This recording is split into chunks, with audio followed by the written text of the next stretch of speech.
Hello, it's BrickBros UK and we have our alternative build for the LEGO Lex Luthor Mech Takedown 76097 that's a great play set, but over the past few months we've received lots of requests to make something bigger and better for Batman, and that's why we transformed it into the alternative build we're calling the Batbuster, which swaps up the roles by giving Batman a mech and Lex a jet this time. So if you like the look of our new creation, you can check out our step-by-step build tutorial at the end to construct it, but first let's review both of these vehicles. And as far as spare parts go, we only had a few pieces remaining that could always be added to the build if you wanted to use them up. Now if we start with the best build, the Batbuster is basically the hero version of Lex's mech, and we took inspiration from Iron Man's Hulkbuster to provide the Cape Crusader with an awesome looking grey and black heavily armoured battlesuit packed full of weaponry, which we know lots of you will love. So at the bottom we built up the dark grey armour on the legs and feet with gold decorative pieces in between to nicely bulk them out for extra protection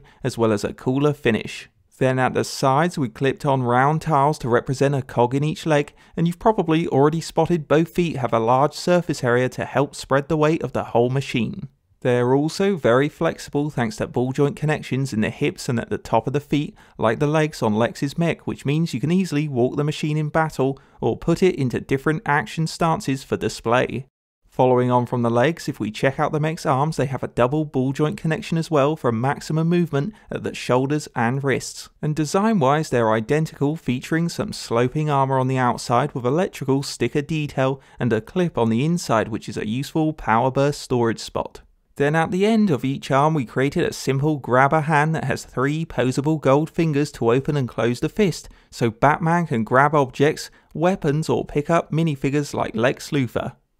Heading to the centre we built the cockpit into the body, and there's a belt for the mech just underneath with a Bat logo belt buckle in the middle, as well as Bat shooters either side that are nice weapons to unleash on the villains from up high. Looking above the stud shooters, our Bat cockpit is similar to Lex's with the same canopy moulded into the plate armour, and this can fold forwards when you want to access the inside. Now there's not a lot to see on the inside except the grey driver's seat for Batman, but we did install for a handy storage solution a weapons clip for the Batarang on the right, and once you've clipped that on, you can put Batman in the seat ready to take on Lex. Next, for Batman's radio we attached 2 antennas just above the cockpit, and on top we added the multi-stud shooter with yellow studs for the main firepower that's easy to reach from here, and it packs a devastating punch when you launch the payload. Swivelling round to the back, we thought it would be a sweet idea to build 2 long rocket thrusters to give Batman a jetpack to cover up the construction on this side, plus break up the boring grey and black colours with the 2 epic looking flames firing out of the bottom. But they're not just for show, because they give Batman's mech flight to take to the air, or if you're after an awesome extra weapon you can flick them over the shoulders thanks to ball joints to turn both rocket tubes into 2 huge cannons instead to do some blasting. So that's Batman's Batbuster, which as you've just seen is an epic battle mech that's got a decent design, is well armoured and has plenty of weaponry for you to test out on the villains. Next up, we didn't want to leave out Lex, so we built the minifigure a sleek jet from most of the green and purple parts to change up the battle. So if we take a look at the front, there's a trans neon green diamond shaped crypto cannon on the nose for the main firepower that can charge up the energy into the middle point. Then behind this weapon we used a variety of sloping curve parts to build up the rest of the nose with a bit of sticker detail on the sides. In the centre there's an open cockpit with a single pilot seat sunk down into the body, and this is where Lex can go when he needs to fly off. Now for the jet's all important wings, we thought we'd curve them backwards to improve the overall aerodynamic shape of the vehicle with their nice angled designs. But if you're after an interactive touch, we installed adjustable flaps on the end so you can change up the flying mode during flight. Taking a look behind the cockpit, we clipped on 2 trans neon green fins for the jet's tail, and in between these fins is the engine cover featuring some nice sticker details. And last up, if we come round, underneath the cover there's 2 purple jet engines with trans neon green burners for the main thrust. So that's Lex's jet, which is a fun second vehicle for the villain that looks cool and will be nice to use against a mech. On a final note then, our Batbuster alternative build, as you've just seen, is all about swapping up the set to give Batman the mech he deserves, which is what we think most of you would prefer. Now we admit the jet is a little crude in its design and probably would have benefited from some stud shooters. On the plus side though, it helps change up the battle by giving you a fun vehicle to fly Lex around in to take on the mech, and considering we built it up from spare parts, it's not a bad creation. But having said all that, this build's really all about the Batbuster, of course. That's the perfect mech for the hero with the right colour scheme and a design which is just as good as Lex's, if not better. It's also got an awesome jetpack upgrade for flight, posable joints, and encased cockpit and weaponry to make it a super fun machine to use in your DC battles, and we hope it will interest all you Batman fans who want a new vehicle. So if you're loving this Batbuster and jet and would love to create both, you should definitely watch on now to check out our step-by-step build tutorial, and if you're ready to go, let's start the build.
And that's the finished build, so now you can enjoy our Batbuster and Jet, or maybe you've taken inspiration from the build to create something even more awesome. Hope you enjoyed a BrickBros UK alternative build, and don't forget to like, comment and subscribe to BrickBros UK.